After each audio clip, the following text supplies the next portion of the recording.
So please let your representative know that you think what you think of this super liberal leftist judge that Biden has nominated. Okay, it's going to be a very close race. It's going to probably be decided by the vice president if we don't lose a Republican or two.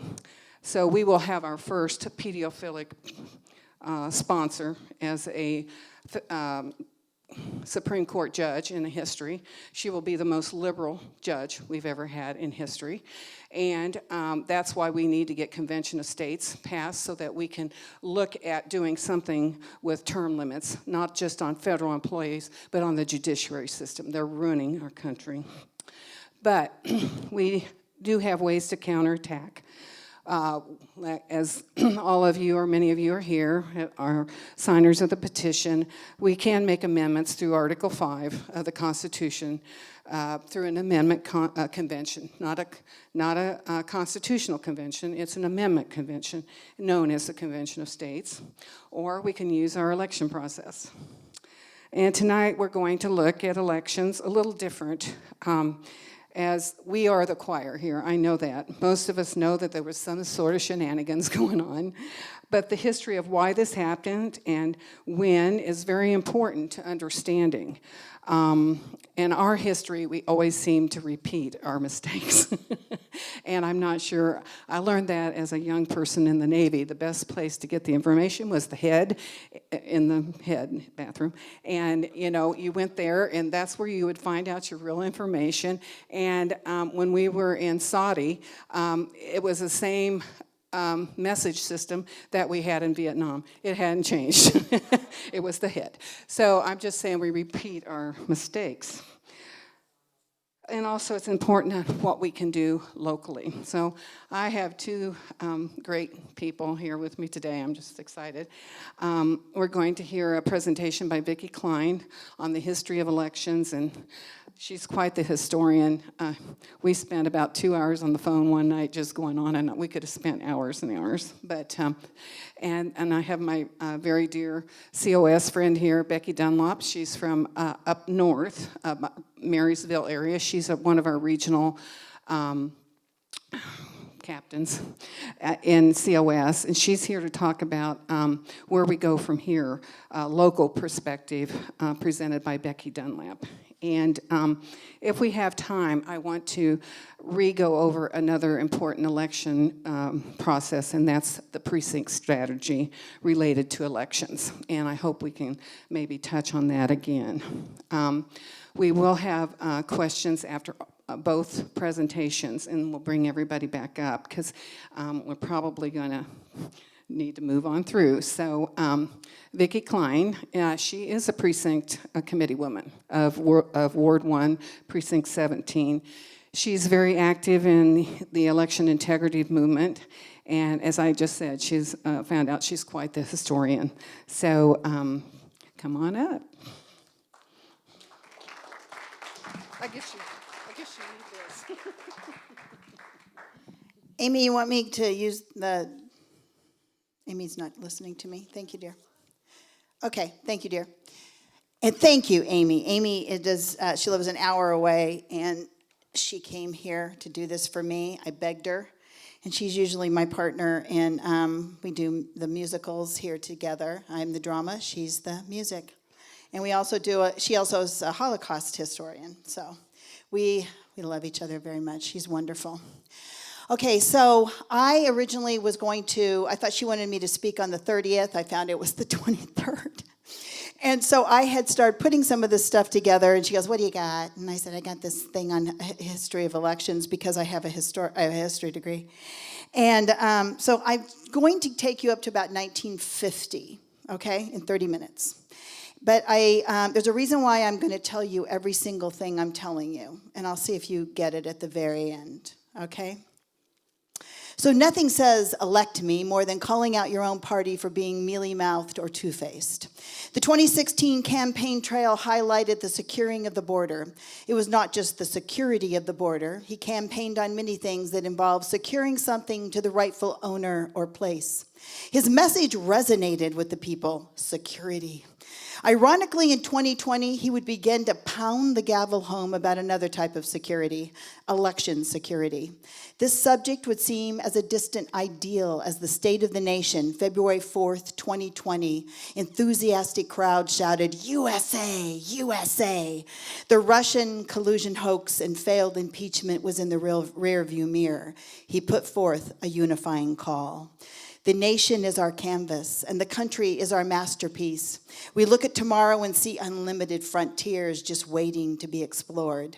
Our brightest discoveries are not yet known. Our most thrilling stories are not yet told. Our grandest journeys are not yet made. The American age, the American epic, the American adventure has just begun. Our spirit is still young, the sun is still rising, God's grace is still shining, and my fellow Americans, the best is yet to come. Thank you, God bless you, and God bless America. Now, these riveting words were like the wind in our back as we headed to the polls in 2020.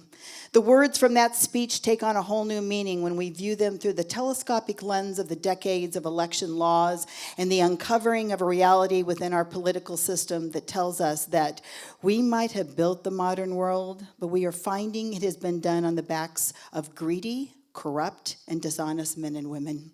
The nation may be our canvas,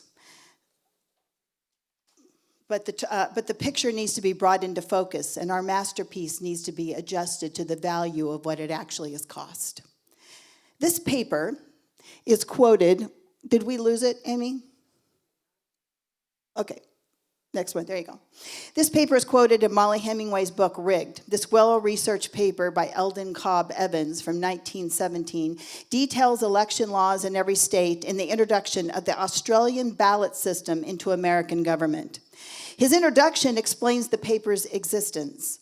To trace the introduction and development of the Australian ballot system in the United States of America, the demand for reform, which grew out of the evils of the unofficial ballot.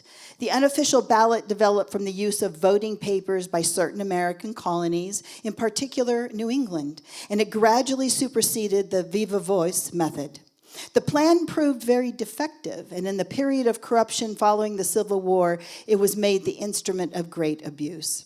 This led to the Australian system, which provided a secret ballot, furnished by the state, supplied by the electors on the day of the election within a polling place and marked in secret by the electors. Perhaps no one is aware that none of those things coexisted prior to the Civil War. The 16th and 17th centuries provided a various election styles, and we refer to this as the Unofficial Ballot Era. Before the introduction of the Australian ballot system, we followed contemporary practice of England. The governor and other officers in New England were elected by showing of hands. The term viva voce means to speak your vote out loud into a room where a vote was transpiring. Ironically, we have kept the viva voce for voting on bills in the House and Senate. The governor and other officers in New England were elected by a showing of hands. This system was abandoned early, and according to Governor Winthrop in 1634 in Massachusetts, the governor and deputy were elected by papers wherein their names were written. So, the Puritans, who desired transparency in their voting, discovered early that peer pressure when voting for public officials was an issue.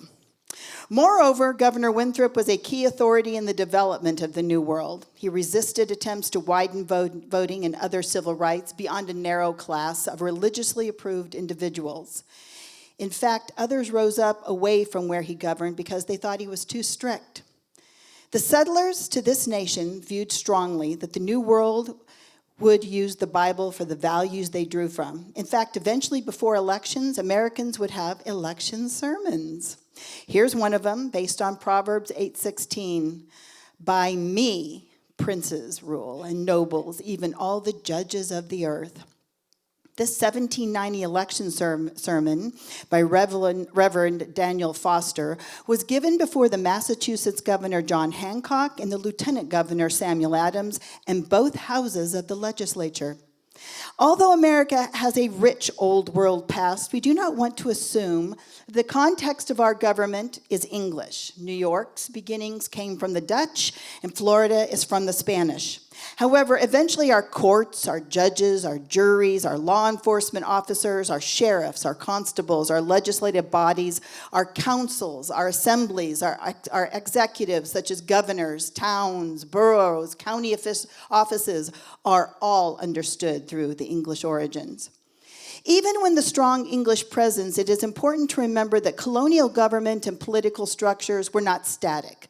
That is, from province to province, they were different, and through time, each one experienced a relatively significant transition through the period. There were basically three types of English settlements: company chartered, privately chartered, also called covenant or proprietary, and royal sanctioned. Some of the earlier settlements, such as Jamestown, Plymouth, Massachusetts Bay, Rhode Island, and Connecticut, were company or privately chartered. Connecticut and Rhode Island, for example, was settled based on private covenant-oriented charters with no direct royal sanction. However, by the mid-18th century, most colonies were being guided towards royal control. New England colonies, for instance, which were the most resistant to royal control, conducted their civil businesses primarily through a town meeting. The overall provisional structure throughout the colonies is governor, council, and assembly. The roles may look different in each colony, but they functioned basically the same. The assembly especially wished to have private ownership of property, and this increased after our American Revolution. There was a growing insistence to be treated as respectable Englishmen. In fact, all election fraud motivation is around property, trade, and ownership. We can try to use elections to vote laws or people into office over a moral issue, but in the end, it will come down to one of those three things. After the American Revolution, the discussion about the election laws can be found in Federalist Papers 61 through 70. The Elections Clause is the primary source of the constitutional authority to regulate elections for the U.S. House of Representatives and the U.S. Senate. The clause directs and empowers states to determine the times, places, and manner of congressional elections, subject to Congress's authority to make or alter state regulations. The Election Clause is meant to grant each level of government the authority to enact a complete code for such elections, including the rules about notices, voter registration, voter protection, fraud prevention, vote counting, and determination of election results. As states developed, the activity of people involved in the government was fairly normal. However, settlers often remembered the type of government they left and the type of government they wished to build. It was obvious that the unofficial ballot and the way in which elections were established gave way to old problems with bribery, intimidation, and fraud. Strangely, these sins, for clearly the Puritans felt crime was equal to a sin, did not always pan out in the community as being punished. People were instead shamed. While New England organized their governments, most colonies made way for the election of officers with papers and agreed the town officers would be elected and not chosen. For example, the town clerk was elected. The unofficial ballots were handwritten. However, increase in the elected officers made this a laborious task. This actually settled the case in Massachusetts, where a person handwrote 55 tickets for somebody else. Even as states agreed to print ballots on white paper, there was an effort to make sure the shade of white was more cream to continue to make it easy to spot the party ballot. In the 1850s, California election law required that a person enter the polling place, give their ballot to the poll worker. The clerk at the polling place would announce their name loudly in the room and inquire if anyone had an issue with the person who was voting. If no one objected, they would proceed to vote. They should keep that in California. Okay. I passed around a handbook. I hope everybody's had a chance to look at it. It is pictures of our ballots down through the ages. The ballots could also have a great deal of bias and prejudice, especially against the Chinese, blacks, and Jews and Catholics. The image is from a rare books division, the New York Public Library. This is from 1895 New York ballot.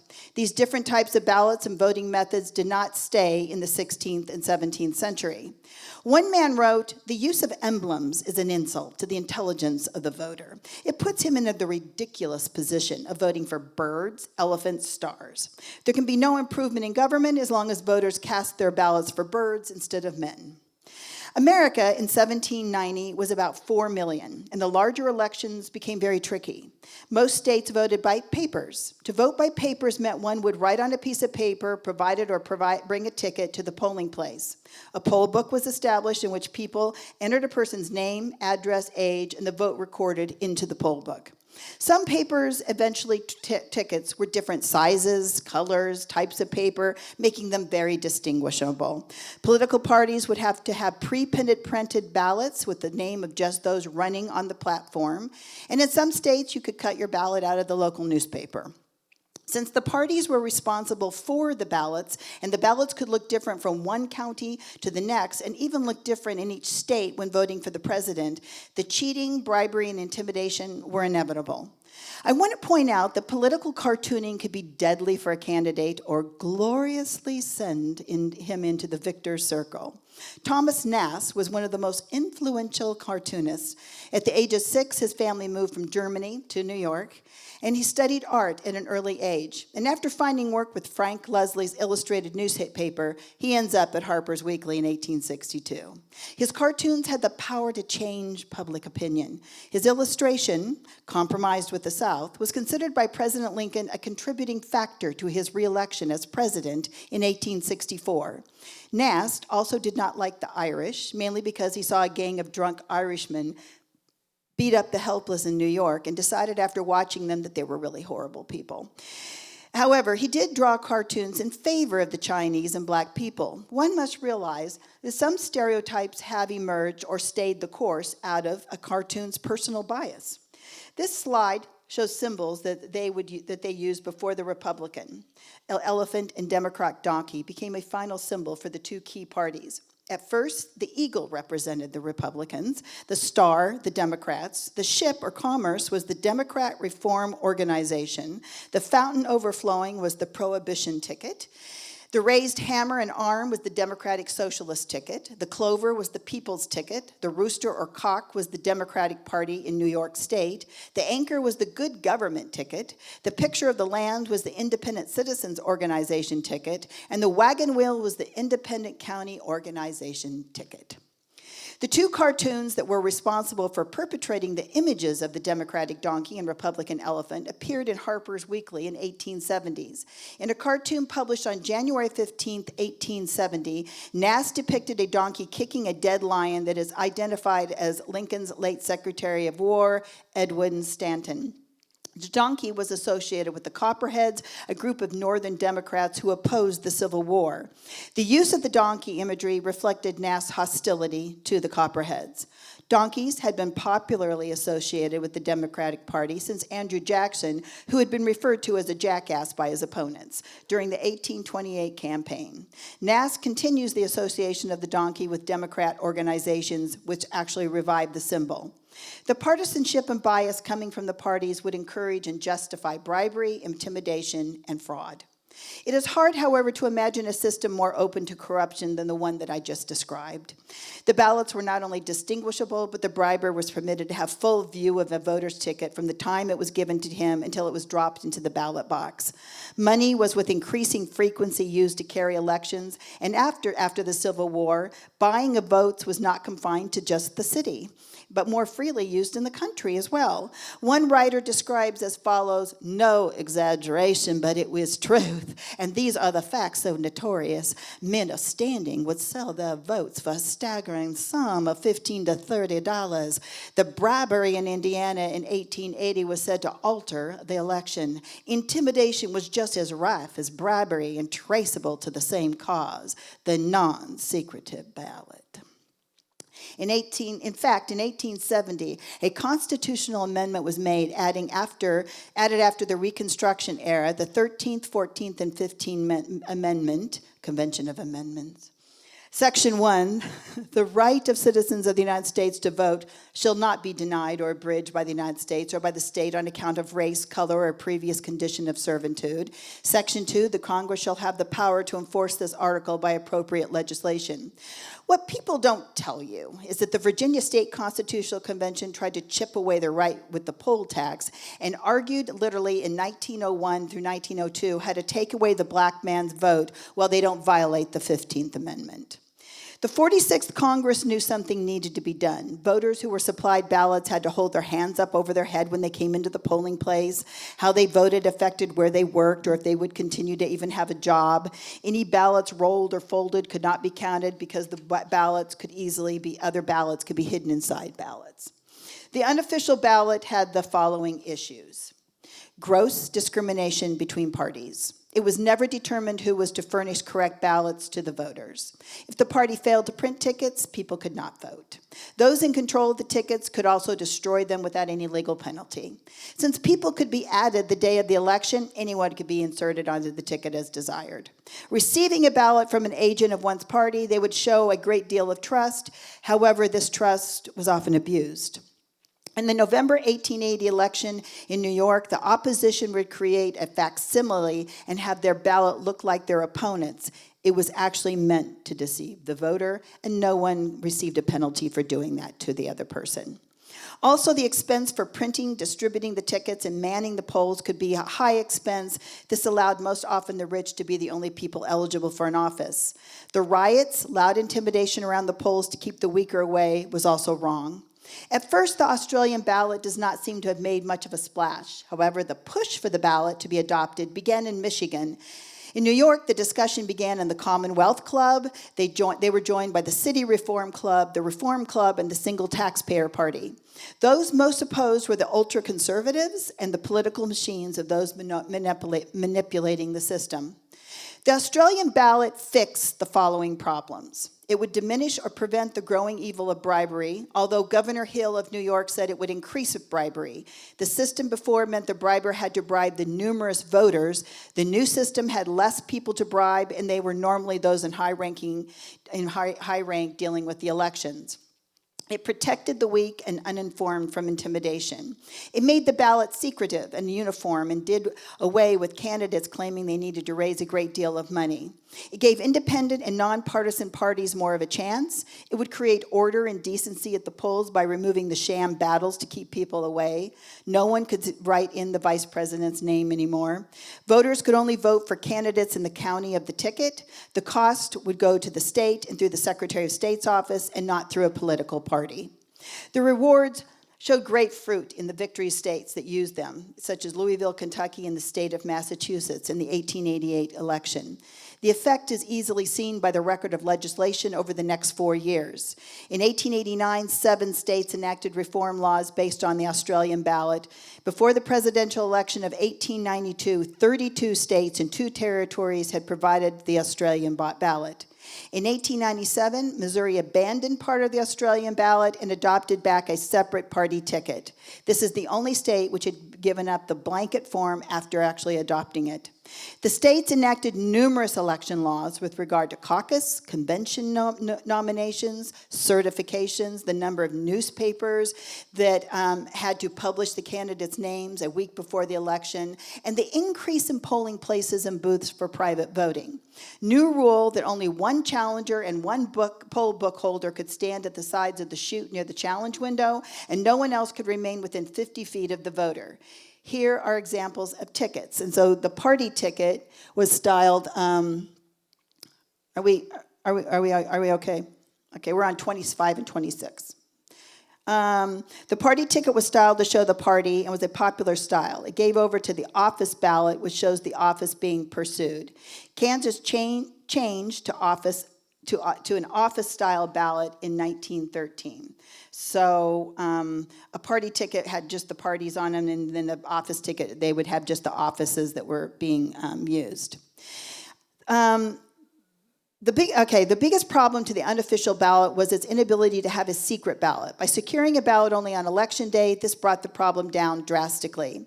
Ballots were no longer distributed in advance. After a person voted, the ballot would be folded a specific way, and the judge and clerk at the polling place would initial it. In the state of Missouri and Minnesota, a judge from each party had to initial the ballot. In Alabama, Florida, Arizona, Colorado, and Utah, the initials were on a stub. And in 16 other states, the stub number was also placed in the poll book next to the elector's name. When the ballot was returned, the number on the ballot was compared to the number in the poll book. If the number matched the stub attached to the ballot, it was removed and placed in the box. This was to stop the switching of ballots at the polling place. It was actually called the endless chain or the Tasmanian Dodge, and was used numerous times. So they were literally switching out ballots as you're standing in the polling place.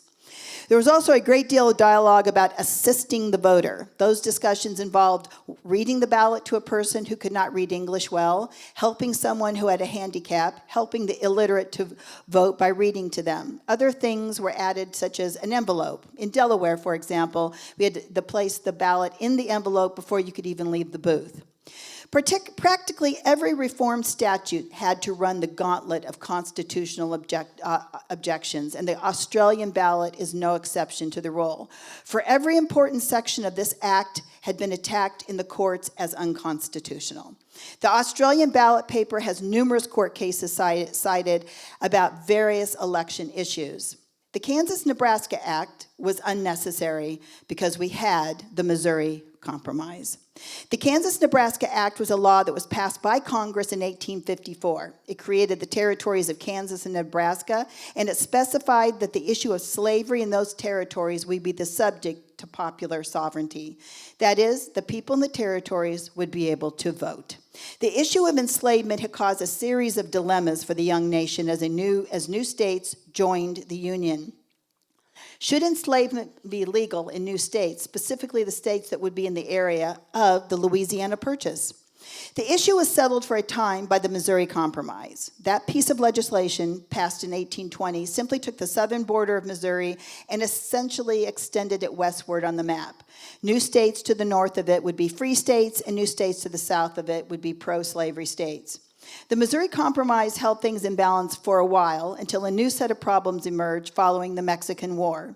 Texas, the Southwest, and California are now territories of the United States. The issue of whether new states in the West, free states or pro-slavery states, would become prominent. This issue seemed settled for a time with the Compromise of 1850 passed. Included in that legislation were provisions bringing California into the Union as a free state and also allowing residents of New Mexico to decide whether to be a pro-slavery state or a free state. The man who devised the Kansas-Nebraska Act in early 1854, Senator Stephen A. Douglas, had a fairly practical goal in mind: the expansion of the railroads. His grand vision was railroads crossing the continent and the hub being in Chicago. The immediate problem was that the huge wilderness to the west of Iowa and Missouri would have to be organized and brought into the Union before a railroad to California could be built. I want you to note, people are voting on property over and against the moral decision of slavery. In 1857, in Oxford Township, now known as Leawood, President Buchanan appointed Robert Walker, a territorial governor, to bring peace to bleeding Kansas. During an election held on October 5th and 6th, 1857, a polling place for Oxford Township was set up 1 mile south of Oxford. At the time, there were 500 legal voters residing in all of Johnson County, and less than 100 lived in Oxford Township. Oxford watched 90 legal voters cast their votes over a 2-day election cycle. The following evening, when the votes were counted, they now had 1,628 votes cast for pro-slavery. The majority of these votes came from a Cincinnati, Ohio directory. 30 of the legal voters sought out Governor Walker and demanded an investigation, even though Walker wished to see slavery in Kansas. But he promised to wipe out illegal voting. The key to this comment is illegal voting is obviously a problem because he campaigned on it. He ended up throwing out everyone's vote, giving the Free Staters a victory, and the fraud was reported in the newspapers across the country. This split the Democrats in Congress and gave Lincoln the win that he needed. The Republican Party had their first win in Abraham Lincoln because of Leawood. Calhoun's candle box. This plain box played an infamous role in Kansas territorial politics. Although the box itself is simple, its story really is not. For a few weeks in 1858, it was at the heart of an election controversy that would overturn pro-slavery political control in the territory. The Kansas Territory needed a constitution in order to become a state. People living in the territory could vote on a document that would either prohibit or allow slavery. However, fraudulent elections, threats of violence, and congressional disagreements all prolonged the conflict over whether Kansas would enter the Union as a slave state or a free state.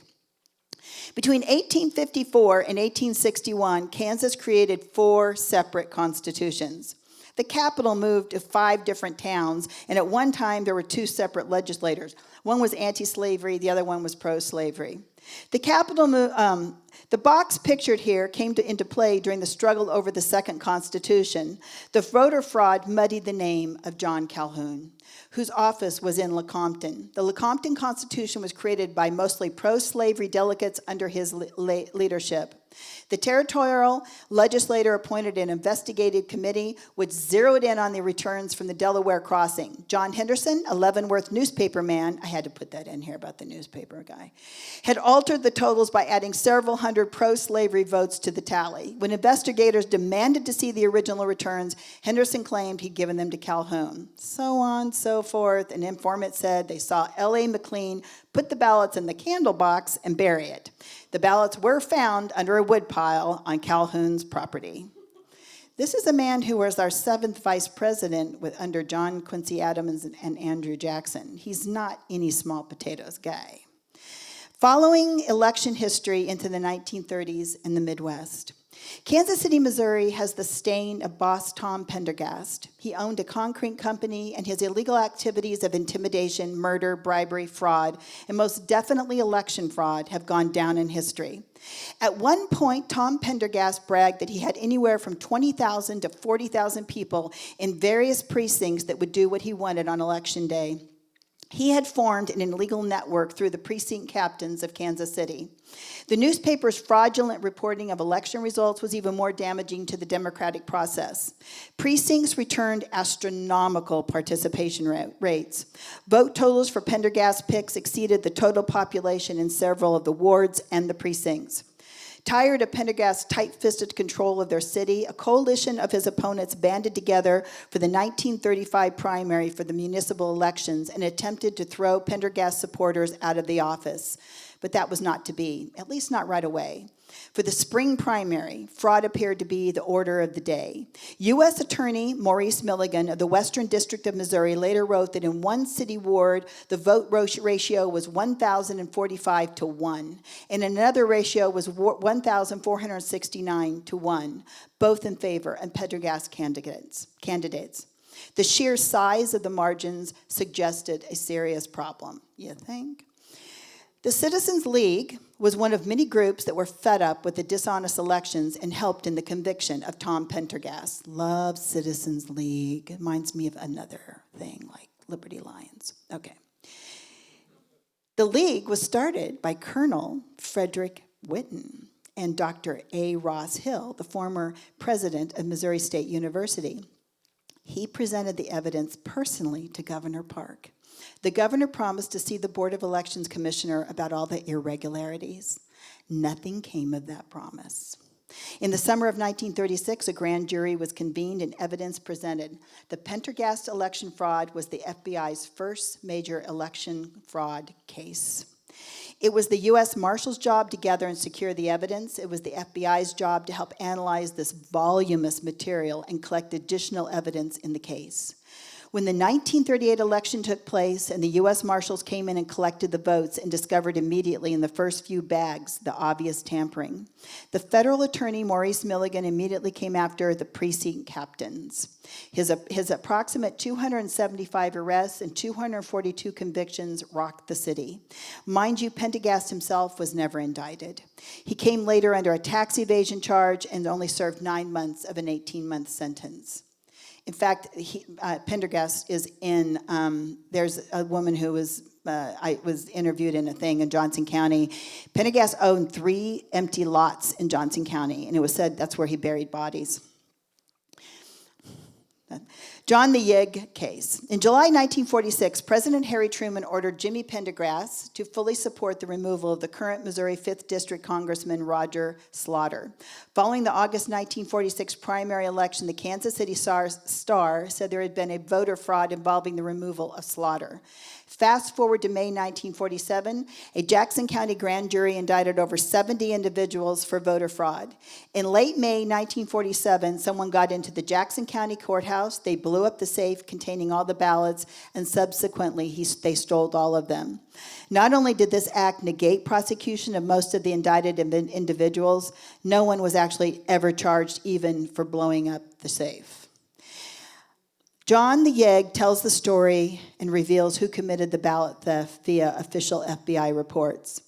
If no one is indicted and no one investigates, and those that are indicted are considered small potatoes, then exactly why are we surprised that the crime keeps being committed or our legislators make laws knowing that no one is going to enforce them? Cheating in elections involves placing people in strategic employment or positions. In Kansas, the railroad was the main engine of transporting commerce. And I could stand up here and talk about the railroad issues in Kansas for a long time, but the railroad has been used in a lot of the election fraud. The mail car that went mainly between Nebraska and Kansas City was an important place to have a person. This has probably been moved now to airports and semi-trucks. The utilities department. I had several things through people who were under Pendergrass. It was very important to have someone in the utilities department. I don't know fully why, but we can talk about that. I have my idea why I think the utilities department was important to have somebody. The media, of course. In fact, the Kansas Journal, which folded down in 1942, was considered Pendergrass newspaper. The legal department personnel in key areas such as the railroad or the utilities. Many in the 1930s did not like the growing movement, believe this, of a thing called home rule. It was associated with the slow takeover of the police. At one point, Pendergrass had the Kansas City police chief in his back pocket. That was why nothing was ever investigated, and the U.S. Marshals and FBI were brought in. Home rule was a nice way of saying, let the mob bosses have control. Most powerful with the precinct captain's control over their areas, the neighborhood was to call the precinct captain when they had a problem. One woman who now lives in Johnson County said her father worked for Pendergrass. Their family came to the area. Her father needed a job, and he got him one as a taxi driver. He was to take people on election day for free to the polls. Other precinct captains said they would hand $1 and a ballot to people at the door. By the way, Pendergrass, I told you that already. Sometimes I encourage the conventions of states dialogue, and this is one of the things I find very fascinating. If we're going to do an amendment, we need to seriously consider also the election problem, because the elections, if you don't, it doesn't matter if you put good people. It doesn't matter if you change stuff. If you didn't vote for them and they're crooked and they're getting in there, they're going to do what the Virginia Convention of States did. They're going to start to try to create laws to chip away at the Constitution. So that's all I got you to. I got you to 1950. So if you will have questions later if anybody has them.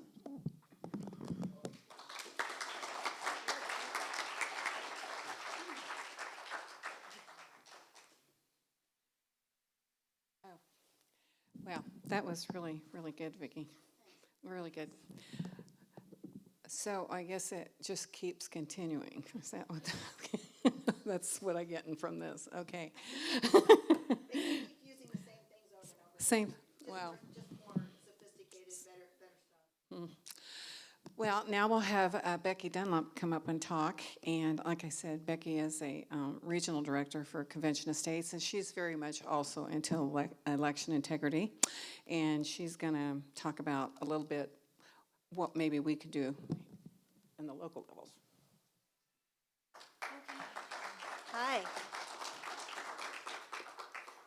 Thank you. Can you hear me okay? Do y'all need to stand up and stretch a minute? Are you okay? All right.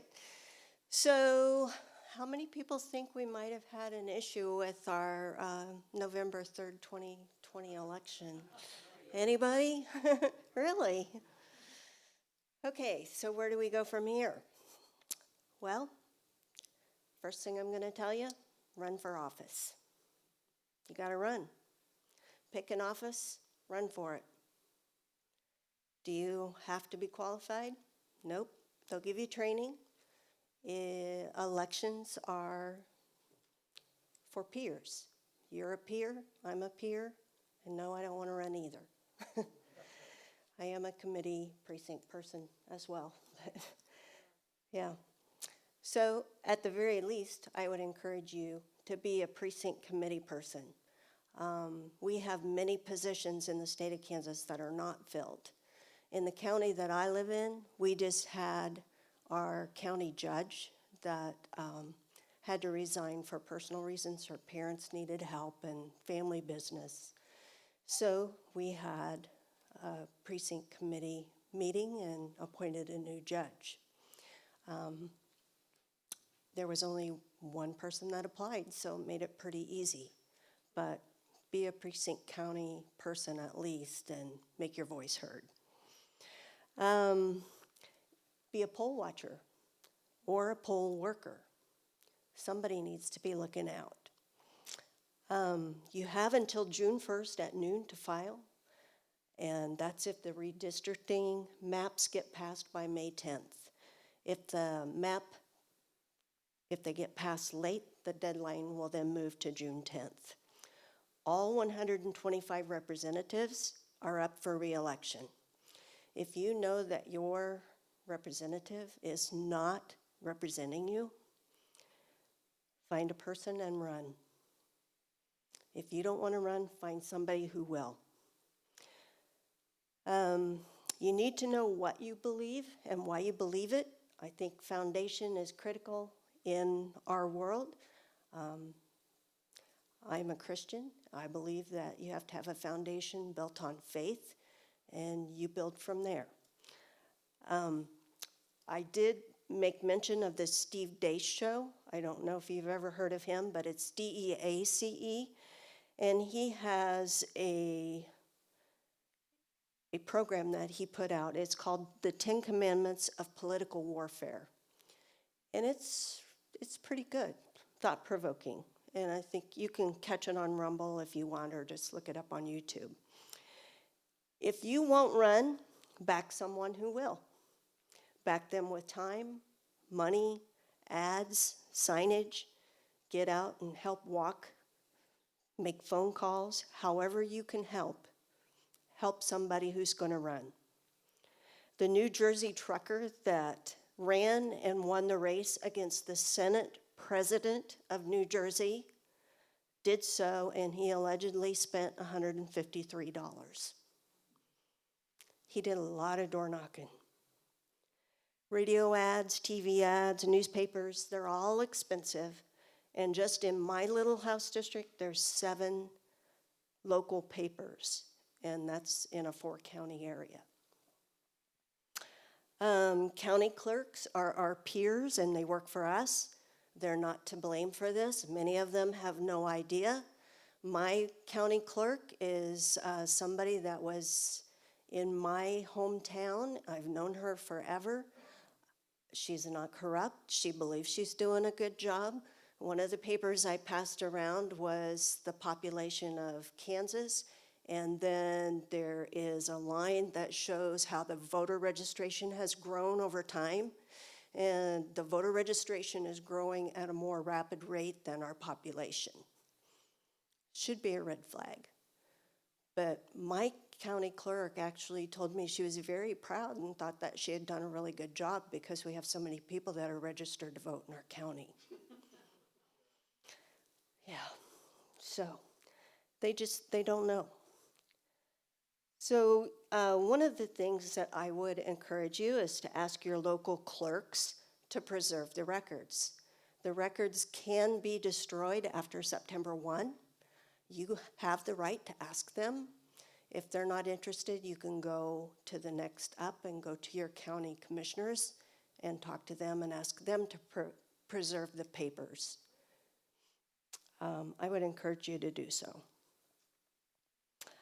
It's my opinion, you can take it or leave it, that there were 2 people in Kansas who were responsible for the November 3rd, 2020 election. Don't reelect them. Don't promote them ever again. That's my opinion. Pardon? Who am I talking about? Yeah. It's not hard to figure out. There were over 24 bills introduced in both the Election Committee and the State and Federal Affairs Committee. Most of those did not make it out of committee. Most of them. There are a few. This is the last week for passage. And then we have one more week where things that have been voted on can be brought back up, and additions, corrections, and then pass or fail. So first off, you need to know that your voter rolls are inflated. There is one of the handouts is How to Steal an Election. That's by Lady Draza Smith, if you didn't get a chance to look at that. It's got 4 or 5 areas that's very interesting. It's not too late to canvass. The cheaters use multiple means. What we need to do as citizens is to limit their means. Now, how do you do that? I would tell you, under no circumstances, unless absolutely necessary. You're in the hospital, you're out of the country, working, whatever, can't make it on election day, don't ever mail your ballot. Just my opinion. Vote in person on election day. Try not to vote early. I have done that many times. I will never do it again. Vote in person on election day. Analytics today with computers can predict outcomes from past votes. They know who votes, they know what party you're affiliated with, and they know if you show up.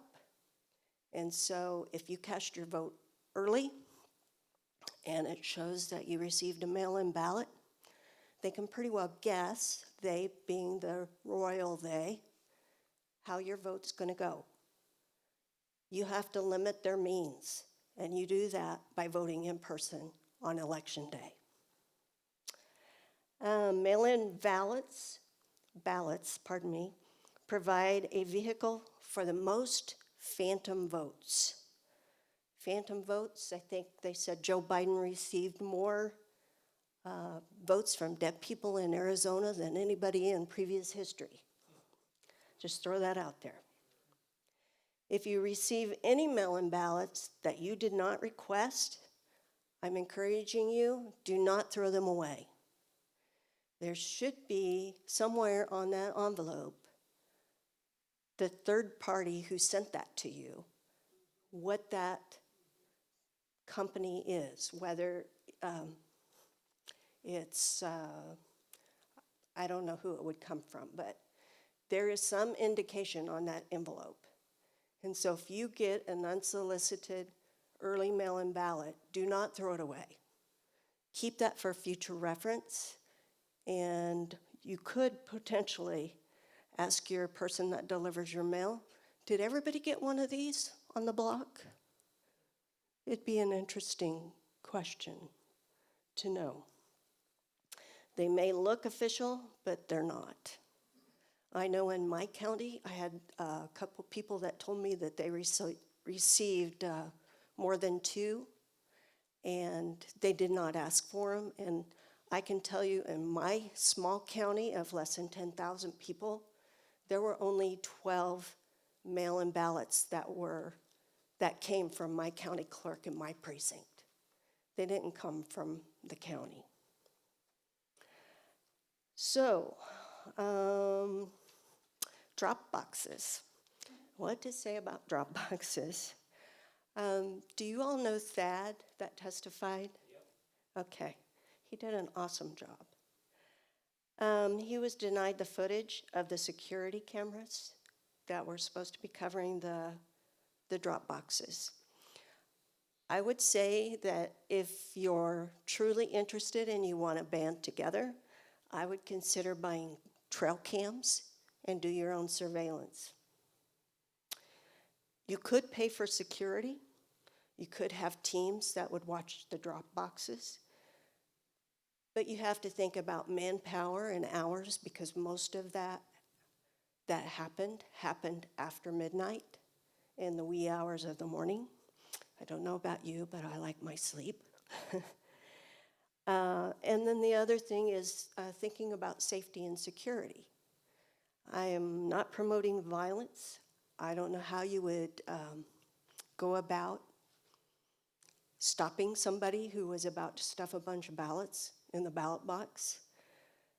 But potentially you could make a citizen's arrest. You could consider some way to track the individual back to their home or wherever they picked up the ballots.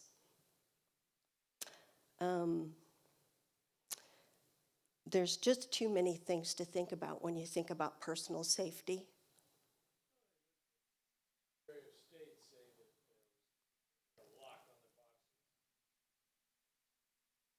Oh. Was that news to you? It is news to me. No, that's good, but I did not see a bill come up from Congress in the legislature that addressed that issue. I will tell you that up front. And he has said that there were no election problems in Kansas.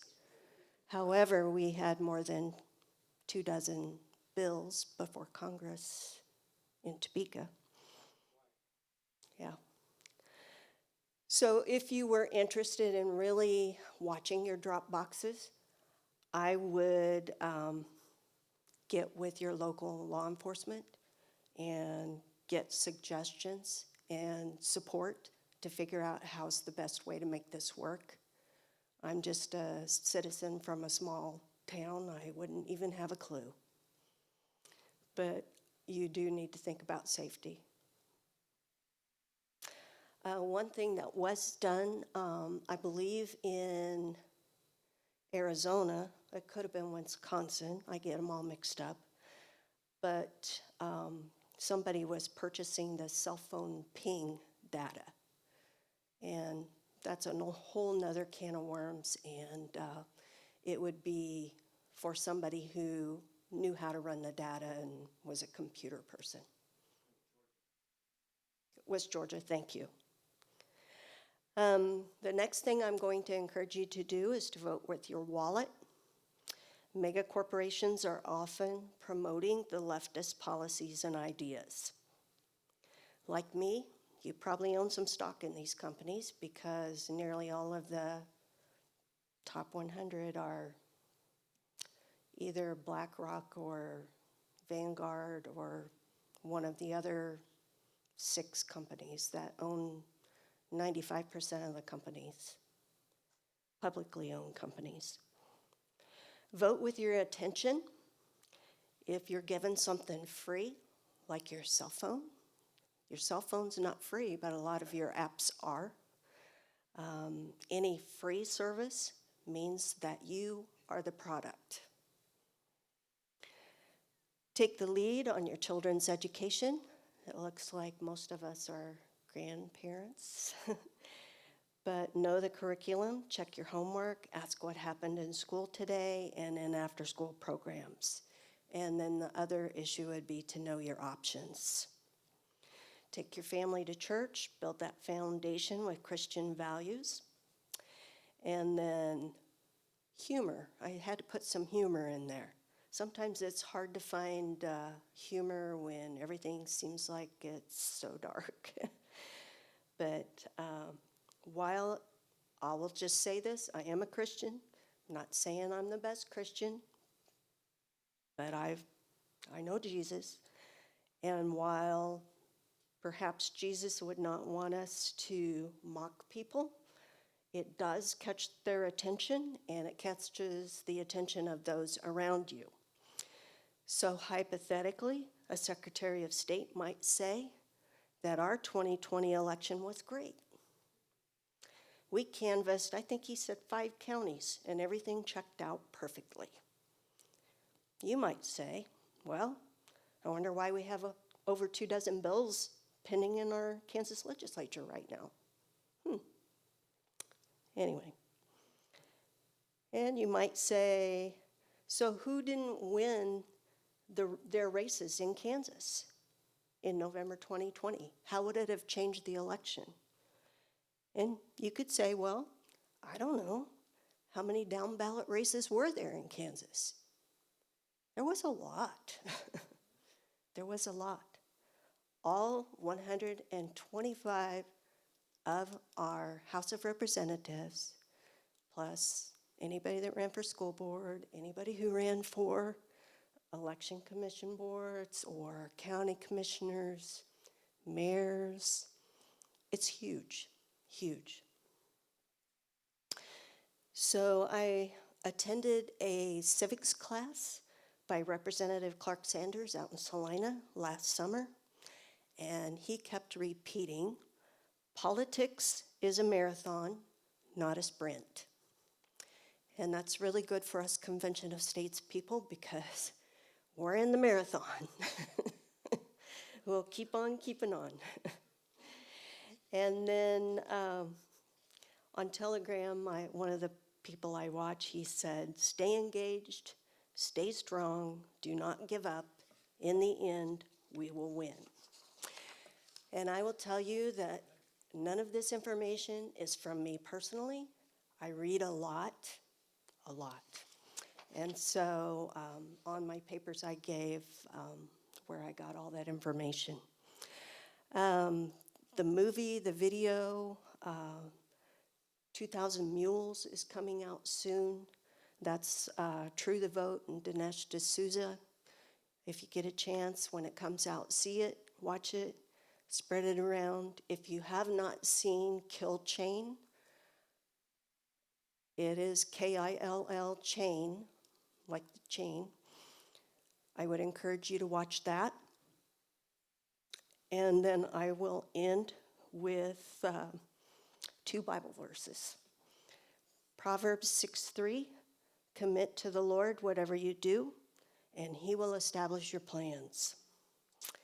And then Galatians 6:9, let us not become weary in doing good, for at the proper time we will reap a harvest if we do not give up. Thank you.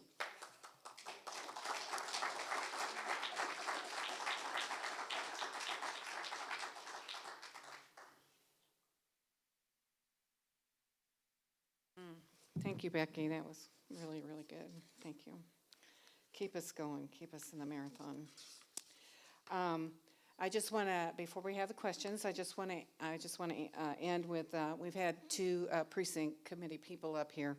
And I want to stress again about the precinct strategy, because this process of precinct strategy has now been endorsed by President Trump. It's being led throughout the states by a man by the name of Dan Schultz, if you haven't heard of him. When I brought the precinct person in here to speak to us, I really wanted a little bit, well, I had hoped for a little bit different presentation. But Dan Schultz has been doing this process for about 20 years, and he has now gotten the Trump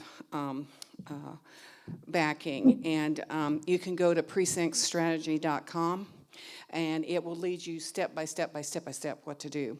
He's also written a book, which is step by step, but it's got a real nice presentation of the Constitution and the interpretation of the Constitution in it.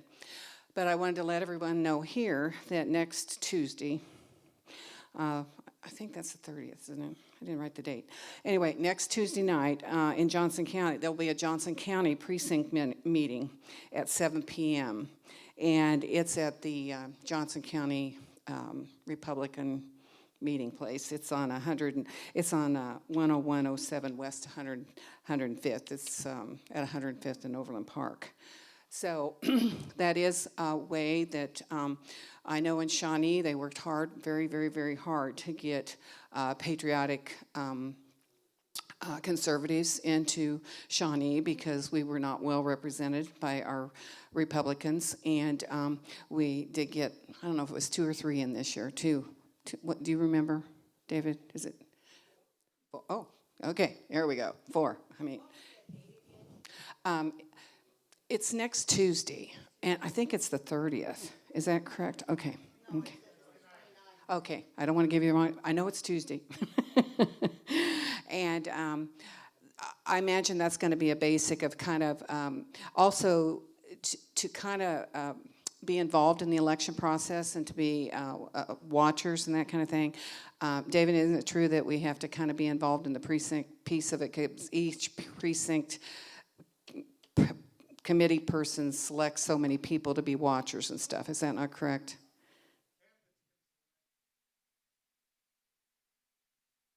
Right. But they're the ones that do it, correct?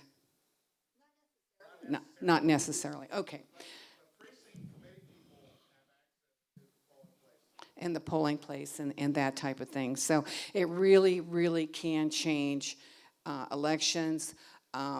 When somebody, Tatum Lee was replaced out in 117 from somebody who died out there, and that got to be a problem for Convention of States. So it really can make a difference because it is the committee people who, in my district, there happens to be people in that, but we have it wide open positions all over in every precinct. So. And I just want to say one more thing before we have questions. I want to remind everybody that Convention of States is a nonpartisan movement. So we welcome all, Democrats, Libertarians, whatever. But our main grassroots warriors are patriotic conservatives. And you're here because you're a patriot and you're a conservative. And I don't know, this is my own feeling, but I feel like we find ourselves having to choose between no representation and sometimes representation. And so many of us do tend towards the more conservative party, but that is not necessarily represents a patriotic conservative, okay? But we can, I want you to follow up on this election stuff. I want you to remember that as a grassroots, we can look for candidates that better represent us in the districts. We can personally help those candidates. Now, we can't wear our COS tags and we can't represent, but we can represent ourselves and we can represent what our values are, okay? We can let our petition signers know if a politician has supported Convention of States or if they support our value systems. And I believe that in Convention of States, our leaders are making some kind of report card for all of the Kansas legislators too. So I believe that's coming around, right, Dave? So we will have a tool that we will have that we can say in so-and-so districts and so-and-so what did they support, different issues that were education, all those things, different things that we support as conservatives, okay, and patriotic conservatives. And me, myself, that's what I am. My son said, well, how can you do this and that? And you're a Republican. I said, no, I'm a conservative. I'm a patriotic conservative that works through the Republican Party because that's what I have. Okay, that's all I have. So I will continue. Now I'd like to have some questions, and everybody come, you two come If on we back have up. questions, because we're live streaming, wait for the mic, please. Wait for what does that mean? I've got Oh, two that mic. mics. That way- He's saying don't shut out. We got mics here. So just raise your hand or pass the mic around. We can pass the mic I around. would like to say, as far as the precinct committee person goes, it's one of those that you can apply to run for office, and it does not cost you to run. And if you have an unfilled position in your precinct, you don't have to run. You can call your committee chairman, the chair, and ask to be put on, and they can put you on as a committee. But then you have to precinct run person. when everybody runs on the off year. Yeah. I mean and we run in the primary. And so you also have to remember, do you guys have to pay $7 a month? Johnson County, we have to pay $7 a month. We're cheap. No, we're It's free. to support the building that it's to support. So, I'm just telling you, if you're gonna run in Johnson County, they do require each precinct leader to pay $7 a month. It goes towards the office stuff. So I just wanted to let you know that. And there was something else that was said about the precinct stuff that I was wanting to clear up, but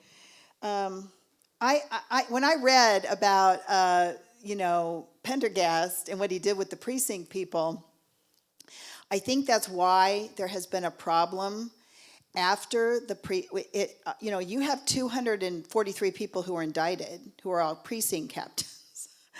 I think that it hurt the precinct committee people, because we have a lot of empty stuff, and I think people kind of go, oh, I think it screwed them up. And so I think we need to rebuild it. Now, let me tell you something. There was a guy, he was a Republican. His daughter ran, she was a Democrat, and he was a precinct captain. And the night of the primary, he was pushing her.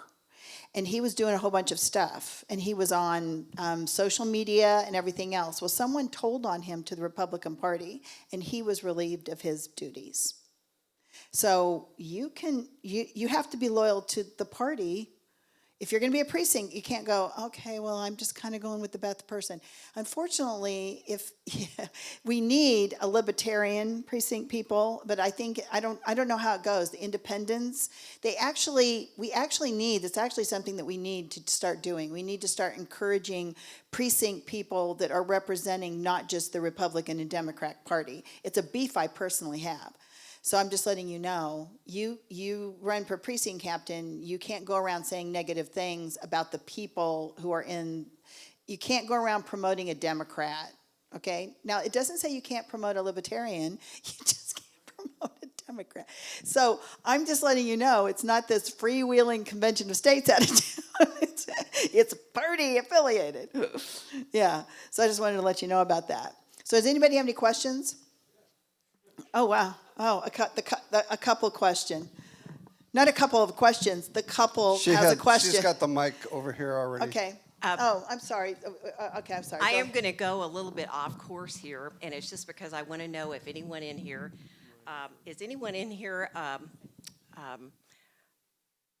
do you know about the executive order that Biden signed March the 9th about digital currency?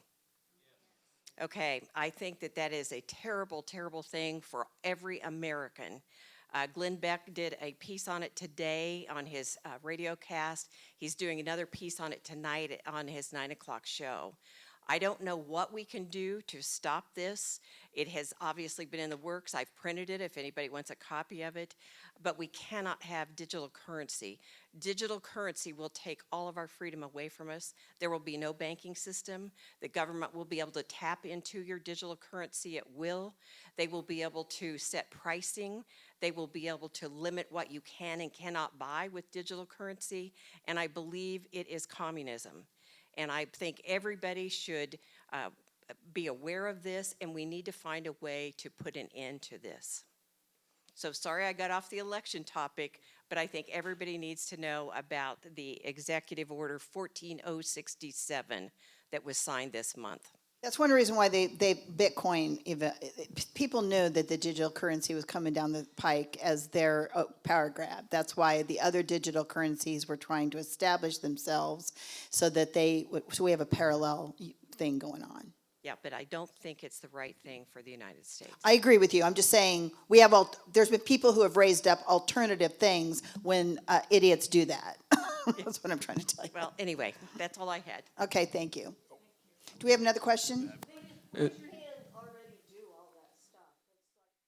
It's like what they did in Canada. Okay, that's okay. They can So- shut down your bank account. They can shut off your credit card. Well, Yeah, why does she not? I just said they can already do all those things. That's okay. But yeah, I get what you're saying about the executive order, but All right, so I'm confused now about this precinct thing. So, because you went Democrat, then you went Republican, you mentioned independent, but then you said if you can't promote a Democrat. So I'm confused about that whole situation. It's real simple. You cannot, if you're a Republican, I cannot promote a Democrat person out of my precinct. I cannot go around promoting a Democrat. But for some reason, libertarians and independents, they don't have a problem with. So that's my question is, so if you're a precinct captain, I mean, can you be an independent and be a precinct captain then? You know, it's a good question because right now I would tell you no.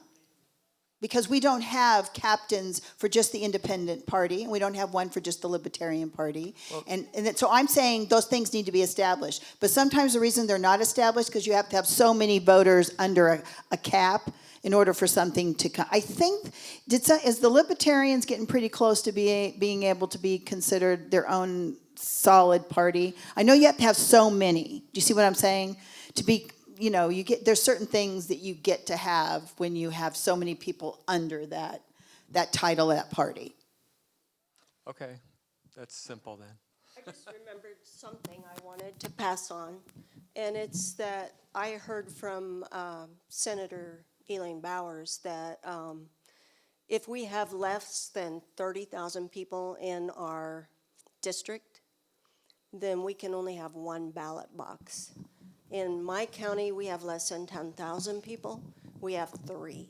So I take that as a plus, but I don't know how that's going to work, whether that's going to pass or not. Do we have 2 mics going on? No? I have a Okay, question. go ahead. I was just curious about what happened at the state of Kansas during the session. And Which- what progress which one? did anybody make, and who knows what went on? What happened at the state for which session? What do you mean?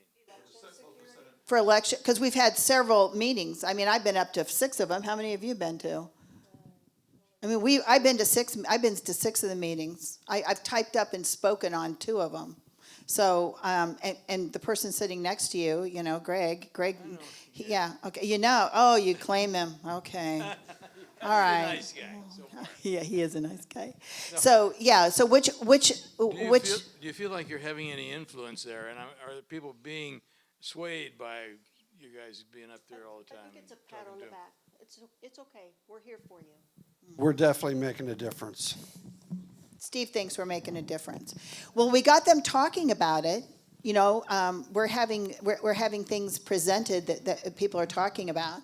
But I want you to understand what I told you guys historically. The Citizens League got behind the biggest boss in history in Kansas City, and you saw what kind of a criminal he was. And so they got a grand jury involved prior to that, and they started submitting evidence and everything else. So it's not that small groups don't make a difference. It just took time. They have to first of all, the problem with it is the fear. The intimidation is what causes people not to come forward. And to be honest with you, we have people right now for Liberty Lions, which is the group I'm with, which is, here's my lieutenant colonel. But we have people who is like, they tell us stuff. They don't want us to talk about, let people know that they told us. We have to protect certain people because we're following up on leads. So people are afraid because in Arizona, Aaron Wagner is over the Arizona audit. When he found out that he was trying to figure out who was giving the intimidation, it took him to Europe. He came back. He was told that if they did not stop the Arizona audit, they were going to kill him.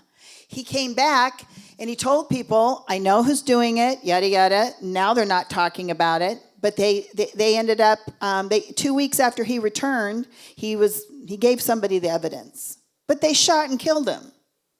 We're dealing with some serious people.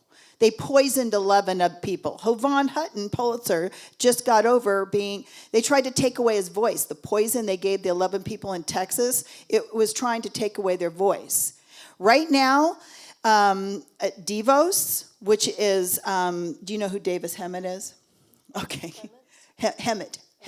Davis Hemmett is with Loud Light. Loud Light is a very liberal organization, but they feel that they educate you on the legislature. They're at all the things that we're at. They're just a more left-leaning group. They try to get people signed up for voting. The people who are trying to get you signed up for voting through Devos, what they're trying to do is get people's names and addresses, and they're creating their own database. So Davis Hemmett just got through saying that they're bringing in the Elias Group to help the Democratic Party. Do you guys know who the Elias Group is? The Elias Group is the ones that put out what? Oh, he's talking in the back. They're the ones that put out the whole thing, the Russian hoax, Oh, yeah. Yeah. What am I trying to say? What's the word? Yeah, Russiagate. They're the ones, the Elias Group is the one that created the fake dossier and everything else. Mark Elias is right now indicted, but his group his law firm, which he left, is not.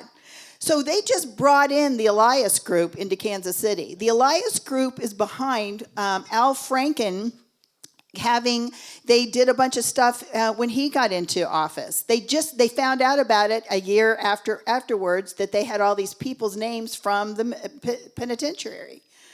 That's in this book. Rigged by Molly Hemingway. That whole thing, everything there's 2 chapters on Mark Elias. And they just brought in his group here. And let me tell you something. That says 2 things. What does that tell us? They're desperate. But it also tells you what? They're dangerous. That's right. Huh? Yes, they did. And I wanted to tell you guys something else about the ballot boxes and the mail, which I also hinted on in the mail train, okay? Right now, some fascinating things are happening with the ballot box. Mike Brown does not want those ballot boxes. And Secretary of State, Scott Schwab, is telling you they have cameras over them. And And so I now have, Mike Brown has gone to 40 counties to look at their ballot boxes. They don't have cameras, they don't have anything, okay? It's flat out lie. We have 105 counties, okay? So he's taking pictures, he's getting all this stuff about the ballot box, okay? So the question about the ballot box is this: why are they pushing the ballot box? Both the Secretary of State, and why do they want to suddenly avoid the mail? Because they're both talking. We're hearing them in the hearings. They're talking against the mail, and they're complaining. Their mail is going clear to Abilene. It's going out to Nebraska. We send the mail out of our state and bring it back in. And it's actually fascinating. So I started looking into it. So when President Trump, he put in a new postmaster general, Mr. DeJoy. Mr. DeJoy, they got very mad at him because he wanted to slow the mail down. And he wanted to reestablish where things were going. Now, when I study election voter history, guess what I saw? Guess what I think he's doing? They have had for years, decades, they have a system through the mail. And it's going through the Kansas City mail. My husband used to do mail. He used to do the mail. And I said, could you have taken stuff out of the bags? And he goes, oh, yeah. He said, oh, yeah. He says, mail fraud and those things, it's so easy. I could have done it. So right now, what he's doing is he's switching out all the stuff. So DeJoy is coming in, and he's saying, yeah, it's causing them to have to go, oh, no, they're putting mail over here. Oh, no, they're putting mail over here. Now we go, oh. And it's causing them to be disjointed. It's got them totally confused. Now, he's actually solved several problems, and he also gave everybody a raise in the post office. He gave them he gave them a whole bunch of stuff that was good the post office needed, okay? So now he's trying to make sure that they don't have a reason to have to be bribed because of you see what I'm saying? So my question is I was reading all the complaints about people, and one guy, I don't know if they're bots or whatever, but I got on the general, and I actually have right here for you guys, if you guys want it, all my links, what I told you about tonight. You guys can have it, okay? And some of them are to the election, to the general, the man who does the mail. And what I'm finding is they're complaining about packages being stolen for the first time since 2017 and all this stuff, all this negative stuff. I'm not saying it's not happening. I'm saying that saying, why is there suddenly a negativity towards mail? Does anybody have an idea? Because I'm going to tell you one key reason why I think it is. Okay. Does anybody know?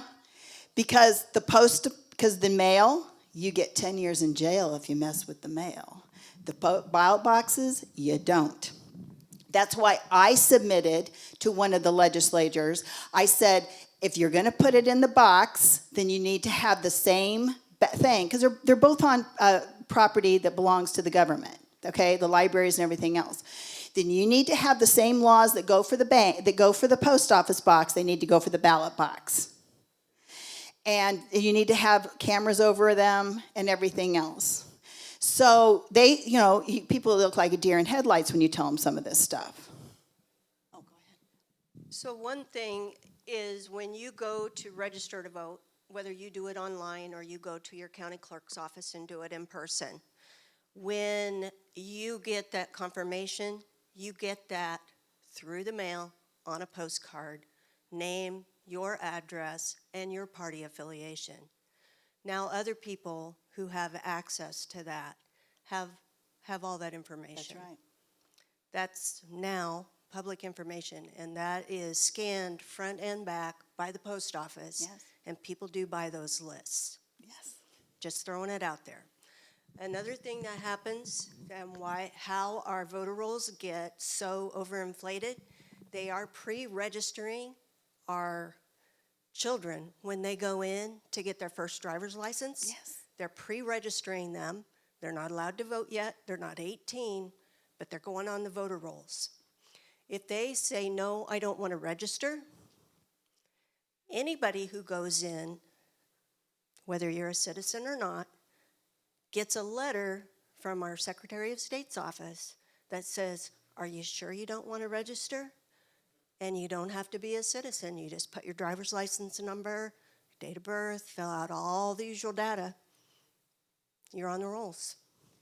Scott Schwab will tell you that we're having to follow HAVA. And that's the federal, guide over stuff. If you've ever read HAVA, it's like, okay, you need like a solid whiskey after you're done. It's seriously, it's serious, okay? So he's going to tell you that they're trying to, follow HAVA. HAVA really took over a lot of your privacy rights, okay? That's what ended up really causing a lot of problems. Right now, Scott Schwab, on February 8th, he said in a hearing with all the legislators, and they're saying, why are all the small towns, they're doing this and they're doing that, and you need to come in and interrupt. And he said, I can't, because each town is still under their own rules. We're not centralized. He said the Secretary of State's office is not over them. I can suggest things to them, but he goes, if you want to make a law so that they're having to be under me, then we can do this. And I'm like going, no. We do not want centralization. We want decentralization. And that's one of the bills that made it out of committee, was to have our voter rolls all electronic and under the Secretary of State instead of Which being he uses managed. Elvis. Yeah, which is a really bad idea. No, it's terrible. I don't know that it's come up for a vote. I honestly can't tell you that. But I just ask my legislator, if it does come up for a vote, please say no.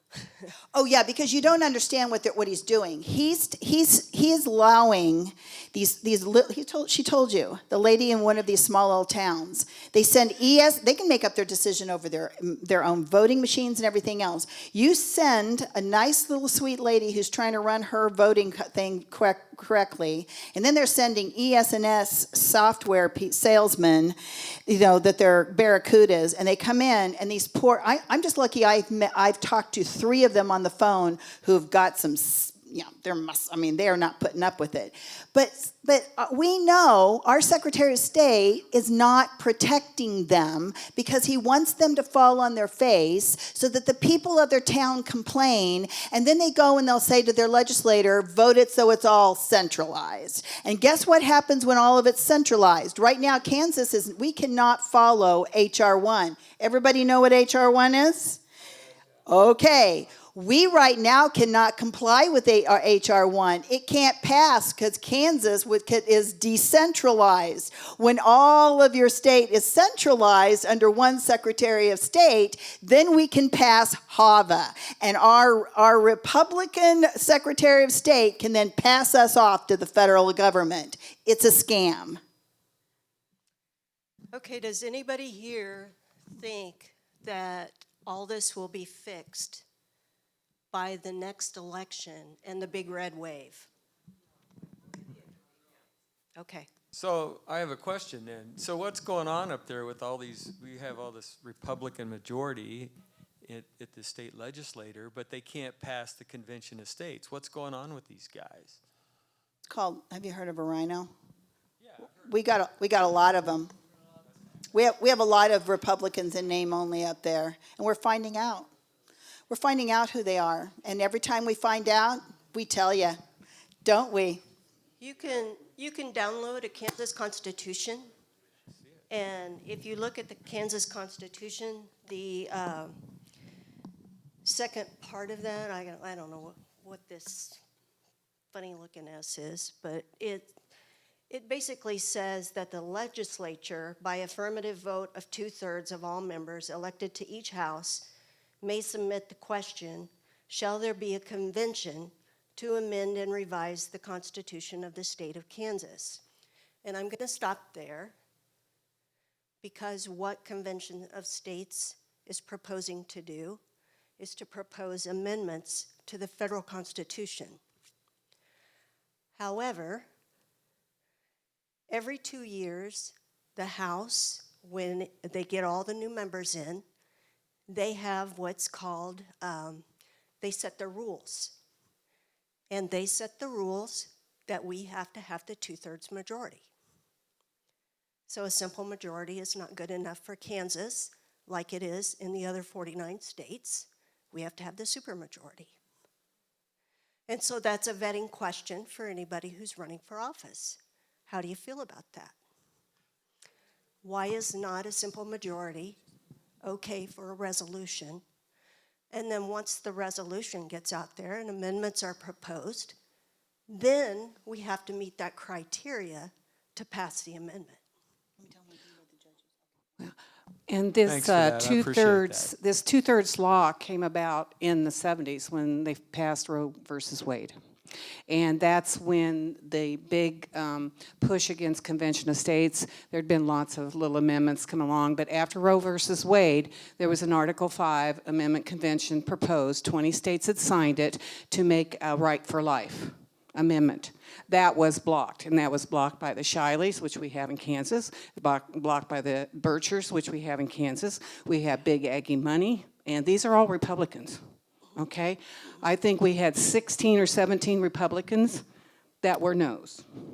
4 or 5 of those were fearful. They didn't have enough background to know what the convention was about. But the rest of them are either big money, they're Shileys, they're people who fight us for different reasons. But this all came about because the United States, all the states were so upset about Roe versus Wade. 20 states had passed. And Phyllis Shively started the Eagle Forum, and it wiped the convention. It just, everybody got so scared they're going to take our convention. We're not going to have a constitution anymore. We're not going to have, and that put back the Article 5 in our Constitution. It put it back till 2010, when finally we had 3 or 4 big lawyers who looked at this process and said, wait a minute, all these people who were saying this back in the 70s, they weren't basing this on law or on cases. They were it was narrative, just like we're getting now. It's narrative. And we have rebutted it with the John Birchers. The John Birchers go down way back. But with the Shileys, and Phyllis Shively was a very active Republican. She was supposedly pro-life, and she took the gift of life away. And they are still fighting us, and they still fight us here in Kansas. So that's why we can't we have a supermajority, and we can't get it through because of these reasons. And judges have a lot to do with it too, but it's basically no information, because we switch our Congress, the representatives, every 2 years. If it's not the same ones, we have to start all over again and try to educate them. And the ones that have been there forever, because they're not primaried, they're there going, oh, you don't want this. They're going to take our Constitution. And it keeps going. They won't debate. I mean, well, anyway, I know what you're saying. I don't mean to peek at. We need to set it up between key, huge people of both things. They need to have a conversation. Also about our judges. How many of you guys think that the judges, when you see them on your things, do you think you're voting for them? You're not. What you're doing is they're just getting a feel for how people feel about the judges. The Supreme Court judges of Kansas City are selected from, the Senate gives them three names to the governor. Do you know where they get those 3 names? From the bar. They're all bar appointed. The bar is not your friend. Sorry, I'm not saying you don't have a lawyer who's not a good friend, but we've been told that you have to be in certain associations, and what has happened is that we are associated to death. Through all the 3-lettered agencies, these 3-lettered agencies are not part of our Constitution. I would probably walk across glass, just if I knew the Convention of States would get me that. Get rid of all of the 3-lettered agencies and have them have to go through a cleaning house period and start all over. Because all we do is funnel money in through them. And you want to know where a lot of our election problems and where a lot of things is? It is from those 3-lettered agencies. Well, we had a bunch of reforms that happened under a lot of one of the big federal laws came in under Bill Clinton, and then it centralized some of that voting information. And once again, our voting is supposed to be determined by our state. Do we really need federal influence on how we run elections in Kansas? No, we don't. So, anyway, thank you all for coming. Okay, thank you, guys. And next month, it's always the 4th. I had one thing I Oh, I'm want to say. sorry. I probably can't answer. That's fine. My name is Dallas Guthrie. Good evening. How are you guys doing? Does this feel good to be amongst those that feel the same? It does, doesn't it? This is why we're here. You know, I'm a follower of Jesus Christ as well. The one and only. But the thing is, we shall fear no man. They don't have power over us. Our fear is our respect for God and Him. So, you ask things that we can do. This last year, we started our own little home church. So, neighbors and us got together. We're growing a community garden. As far as economics go, buying gold and silver,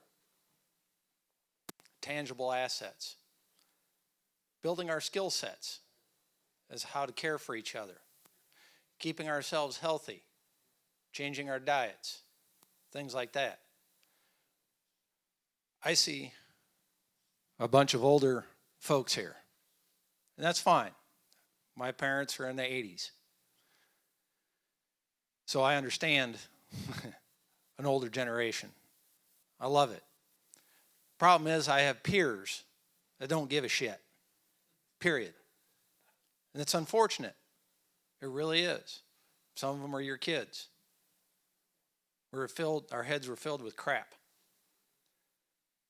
There's a younger generation that is coming up behind us that are in their late teens, early 20s, that can fill the void.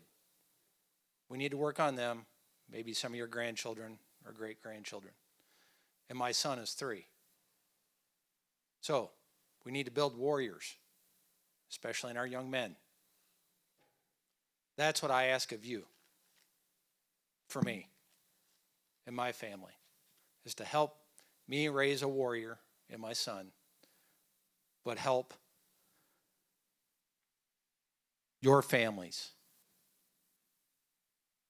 and your neighbors and our community to fight these evils, because it is.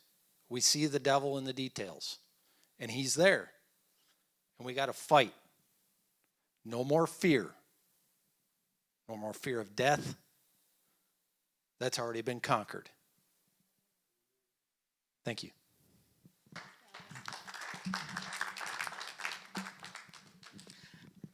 I think we're done. Thanks, everyone, for coming. And I hope you signed the book that you attended. And we'll see you next month.